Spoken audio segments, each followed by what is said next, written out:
حقا شُربنا الجراءة على مجرد سؤال. هل اخترقنا الرعب إلى هذه الدرجة؟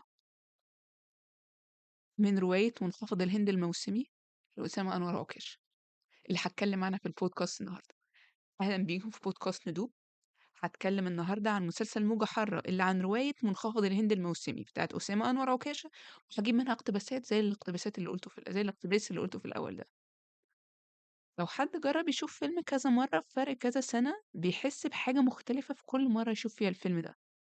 مسلسلات نفس الكلام، وده حسيته جدا في موجة حارة. أول مرة شُفته كان في إجازة أول سَنة جامعة أو تقريبًا بعد ثانوية عامة، ودلوقتي باشوفه وأنا باتم ال30، عشان كده أنا مسمياه موجة حارة زائد 30. هو عالم تاني وحرفيًا فيه خطوط درامية كانت واقعة منّي لمّا شُفته أول مرّة، وفهمت دلوقتي ليه بيعملوا التصنيف العمري للمسلسلات، اللي هو +30 أنا مسمياها +30 +18 +15 والجو ده. بس ساعتها لمّا أنا كنت +18 بس كان في خطوط برضه كاملة في الحوار أنا ما فهمتهاش، فالحوار بتاع التصنيف العمري مش حوار مشاهد بتاعة كبار وخلاص يعني. المهم نخش في الكلام عن المسلسل، وعلى فكرة أنا هاحرق يا جماعة، أوكي؟ مسلسل موجود على التليجرام، وأنا ما أعرفش إيه المنصات المشروعة اللي بتعرضه حاليًا. حابة أقول بس إن في مراجعة ساعدتني جدًا أجمّع نُقط هاقول إيه في البودكاست. المراجعة بتاعة cinematology كانت عبقرية مع إنها كانت قصيرة، وهاسيب اللينك بتاعها في الdescription سواء في يوتيوب أو في spotify للي بيسمع البودكاست من يوتيوب أو من spotify. المسلسل بيتكلم عن إيه؟ المسلسل ولو ظاهريًا هو ببساطة عن الصراع ما بين ضابط بوليس آداب وقوّاد. قوّاد للي ما يعرفش ده واحد بيقود النساء للرجال، يعني بيبيع الرقيق للرجال، شغلانة بطالة يعني، والاتنين وفقًا للمسلسل من نفس المكان، مش سيدة. على عكس الكتاب لو على ما أتذكر كان الضابط كان من السيدة، إنما القوّاد كان من مكان تاني، بس أنا مش متذكرة كويس. آمم، على قد ما المسلسل مبيّن الصراع بينهم، وعلى قد ما مبيّن شخصية كل واحد منهم. الكتاب بيتكلم عن فترة التمانينات أو التسعينات، أمّا المسلسل مخلّيهم في فترة 2010. سيد ضابط الآداب من السيدة زينب، اللي متجوّز شاهندة اللي من جاردن سيتي، واللي اتجوّزه رغم اعتراضات وتخوّفات من أهلها وأهله. ودي مش مشكلة علاقتهم الحُرية، لأ، المشكلة إن السيد اتغيّر لكذا سبب. زي الصورة اللي هتلاقيها صورة البودكاست دلوقتي، وهاجيب لكم اقتباس من الكتاب برضه. تغيّرت؟ نعم تغيّرت، الحجر نفسه يتغيّر، وسبحان من لا يتغيّر. ده على لسان أو من أفكار سيد في الرواية، وسيد فعلًا اتغيّر. سيد لمّا كانوا بيتكلموا عنه في الرواية أو حتى لمّا كانوا بيتكلموا في المسلسل، كان واحد بيتكسف، واحد غلبان. من بعد ما ابتدى يشتغل ويشُق طريقه في وسط الخلايا بتاعة الآداب كضابط آداب، فهو اتغيّر. هو بقى حد تاني، ما بقاش نفس السيد، تغيّر سبحان من لا يتغيّر. سيد كمان شكلًا في المسلسل مختلف عن الرواية. إياد نصار شعره ما مش بيتراجع معلنًا الصلع على عكس الرواية يعني. كمان نبيل أخوه الصغير برضه بيوصف سيد إن هو اتغيّر. هاجيب لكم quote برضه من الكتاب. اتهمني شقيقي نبيل كثيرًا بأني استسلمت لمن قتلوا الإنسان داخلي وحولوني إلى آلة للقهر والبطش. قال إني فقدت مشاعر الرحمة والخوف ومحبة الأخوة البشرية، وأن شيئًا جوهريًا في ضميري قد مات. هناك ثنائية تحكم عالم البشر منذ انهشام الكهوف وحتى اليوم: ظالم ومظلوم، حاكم ومسؤول، قاهر ومقهور. ونحن لا نختار الطرف الذي ننتمي له، ولكن نبيل لا يغلق الدائرة ولا يعي أن كل قاهر مقهور. وها نحن كما ترى. سيد العجاتي له أخين، نبيل وممدوح. في المسلسل ممدوح أخوهم الكبير اتوفى وهو راجع من السفر، وطول المسلسل إحنا مش فاهمين ليه دولة والدتهم اللي عاملة دورها بجبروت معالي زايد. عمرنا ما فهمنا لحد آخر المسلسل هي ليه غمرت ممدوح أخوهم الوسطاني كل الحب ده أكتر من إخواته، في حين إن السيد هو الكبير البكري ونبيل هو الصغير. لو بعد ما مات يعني فضّلت عليهم ممدوح كنا فهمنا السبب، بس لأ، ده حتى وهو عايش كان المفضّل ليها حتى عن سيد ابنها البكري، وزي ما قُلت حتى عن نبيل ابنها الصغير. أمّا في الكتاب فممدوح استُشهد وكان الابن الأكبر في الرواية، استُشهد في حرب 73. في الكتاب كمان الأب كان عايش. كانت حركة صح منهم تمامًا في المسلسل إن هم يطلّعوا أبو السيد اللي هو جوز دولة يطلّعوه متوفي، لإن ده بروز جوز دولة دور دولة جوز دولة مين؟ جوز دولة مات، ده بروز دور دولة اللي هي أم السيد بروز دورها جدًا. وفي لحظة المكاشفة في المسلسل في الآخر ما بين سيد وأمه كان في لحظات كده الحوار كان بيكون يجنن، وكان بتكون مشاهد جبارة. هاجيب لكم جزء منها، طبعًا أنا ما أقدرش أحط جزء من المسلسل عشان الprivacy والcopyrights والجو ده، بس هاقرا لكم حتة من الكتاب كانت حلوة جدًا. آمم، كانت لحظة من اللحظات اللي كانت بين معالي زايد وإياد نصار في الكتاب بقى مش في المسلسل. وأمامها جلس مطأطئ الرأس. أحس يا أمي لأول مرة أنني مهزوم، وأنني أضعف كثيرا مما كنت أظن. فاشل أنا منذ بدايتي، لم أنجح في اختيار واحد، لا الدراسة ولا العمل ولا الزواج ولا الحب. نعم، ولا الحب. أنا لم أحب شاهندة، بل اشتهيتها ومرضت بها. تملكني داء الامتلاك والاستحواذ.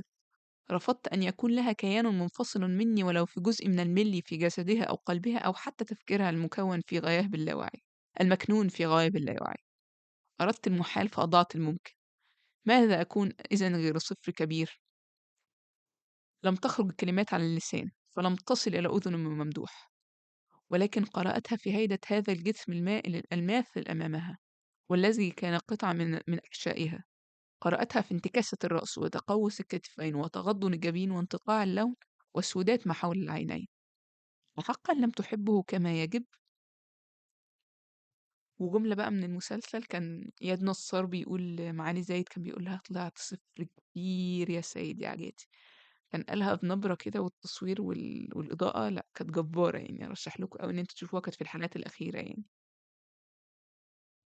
نبيل أخوهم الصغير سواء في الكتاب أو في المسلسل كان واحد اشتراكي ورافض اللي بيحصل حواليه. حتى دي أشهر لقطة في المسلسل، اللقطة اللي هو معالي زايد بتقول له أنت شيوعي ولا، ويقول لها لأ أنا اشتراكي، وتقوم طرداه من البيت. بس هي ما طردوش عشان كده الصراحة، هي طردته عشان هو كان مصر إن هو يتجوز بثينة. بثينة اللي ممدوح الله يرحمه اتكلم عليها. وبثينة بالمناسبة دورها مختلف تمامًا عن الكتاب. في الرواية نادر ما بيجيبوا سيرتها ولا اتوصفت شخصيتها ولا مواقفها إطلاقًا، عكس دور بثينة في المسلسل. وده متناسب تمامًا مع إن اللي عمل الدور رحمة حسن، فهي طالعة واحدة قوية وعندها شخصية قبل ما تكون جميلة جدًا. ممدوح كان متكلم عليها بس مات، ونبيل كان عايز يتجوزها وهي فعلًا كانت شبه نبيل، صحفية عندها طموحها وشخصيتها مختلفة عن الباقيين. ده باختصار معظم شخصيات عيلة سيد ما عدا شاهندة وسعد العجاتي، هاتكلم عنهم لما يجي وقته.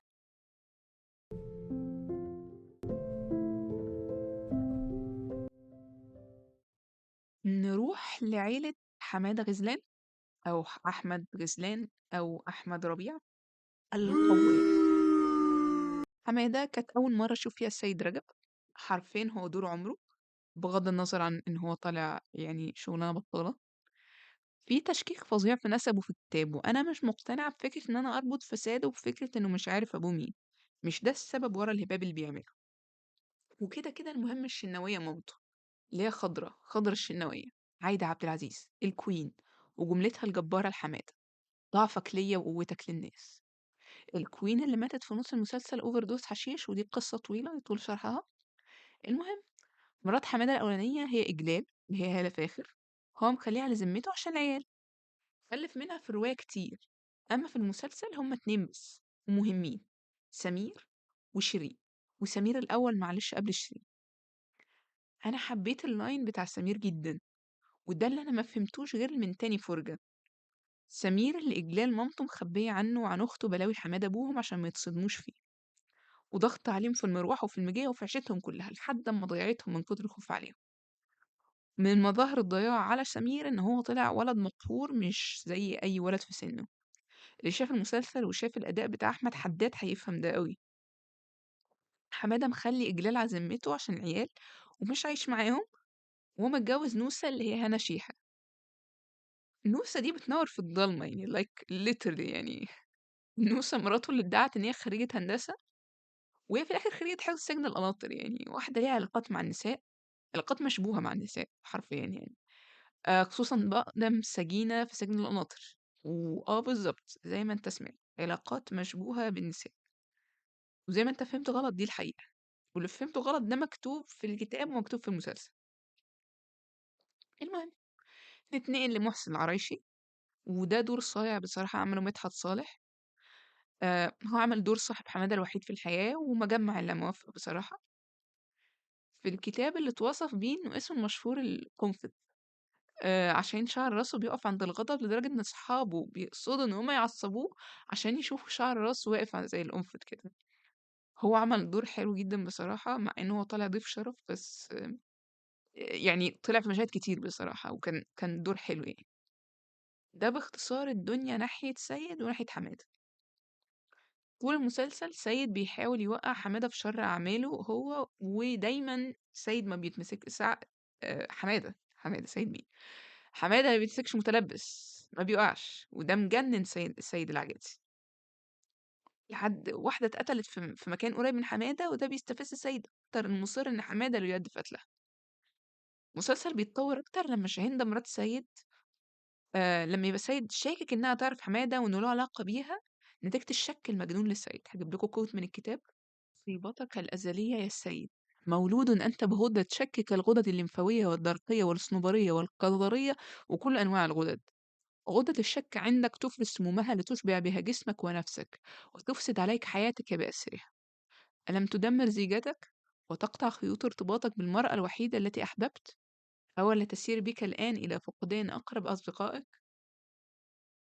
في كوت تانية بقى من عند شاهندة بتقول: "وآه من الحزن يا شاهندة، وحزنك أنت بعرض هذا البحر، ساكن مثله وقد أخمد الغيظ أنفاسه. حزنك لا يتحرك، سقط داخلك كالحجر الجاثم لا يريم. حملت بحسرة دائمة لا تولد من رحم، ولكنها تثقل كل أطرافك. كان حبك لسيد جنينا يوشك أن يولد، ولكنه أجهض قبل أن يستوفي شهوره. لماذا لم تكن أكثر حنانا يا سيد؟ لماذا لم تكن أقل قسوة؟" نوصل بقى لسعد العجاتي. سعد العجاتي ده عم السيد، واللي دولة أم سيد مربياه، وده بيتحول من شخص أزهري طبيعي زينا لشخص تاني خالص بعد لما يرجع من السعودية. أنا طبعا لما جيت أتفرج عليه الفرجة التانية بقى كنت كبرت بقى، فشكيت إن ده بس في المسلسل، وإن هما بيضطهدوا المتدينين أو عاوزين يبينوا المتدينين بصورة معينة يعني. بس قلت كمان حتى إنه ده مستحيل يكون في الرواية يعني. بس أنا قريت الرواية وأنا بتفرج على المسلسل القراية التانية، ولقيت دوره في الرواية موجود. ويمكن صورة سعد العجاتي يعني ودوره ده يمكن يكون زي المراجعة بتاعة السينماتولوجي ما قالت إن ده ممكن يكون من المعاني التانية اللي تحييها كلمة موجة حارة. أفكار اللي جات لنا من أماكن الحر دي، مع إن هم نفسهم اتغيروا دلوقتي وعندهم وسائل ترفيه كتيرة يعني، بس دي قصة تانية. المهم، نهاية الرواية مختلفة عن نهاية المسلسل. هما في الآخر هيعرفوا مين اللي قتل البنت اللي هي كانوا لقوها في الأول دي، وهيكتشفوا دور محسن العرايشي ودور حمادة غزلان في قتلها، مع إنهم ما قتلوهاش حرفيًا بس ليهم دور ما في قتلها. وزي ما هُم في المسلسل، إحنا بنقول نهاية الرواية مختلفة عن نهاية المسلسل، فزي ما هُم في المسلسل محليين سيد ومخلّين إن هو ما بيصلعش، فهُم محليين النهاية يمكن عشان إياد برضه، إياد نصار. ففي الرواية شاهندة بتقول إن في حد تاني في حياتها وبتطلّق هي وسيد. آمم، دلوقتي أنا بافكر إن هي ممكن كانت تكونش بتستغل شكل سيد يعني. المهم إن هي في المسلسل شاهندة بترجع لسيد عادي جدًا يعني. مسلسل جميل ومتعوب فيه رغم إن الأصل الرواية وهي فعلًا حلوة، إنما أنا حبيت المسلسل أكتر من الرواية، ودي من المرات النادرة اللي أنا أحب فيها العمل المشاهد أكتر من المكتوب. فريق الكتابة بتاع مريم نعوم عمل مجهود عظيم يُشكروا عليه، إن هم ادّوا روح معاصرة للرواية. طبعًا الشكر للking يعني طالما قُلت الqueen عايدة عبد العزيز، يبقى أنا أقول الking بقى أسامة أنور عكاشة يعني، الله يرحمه يعني. أنا كده خلّصت. بودكاست ندوم مهتم بالفلسفة وعلم النفس والأدب والأفلام، ومؤخرًا أهوّة المسلسلات. باهتم بالأعمال اللي مش واخدة نصيبها كفاية من الضوء، سواء بالعربي أو بالإنجليزي، أو اللي واخدة شوية نصيبها من الضوء زي موجة حارة. لو عجبك البودكاست اعمل لنا لايك وshare وcomment subscribe يا صديقتي ويا صديقي. بس كده، سلام.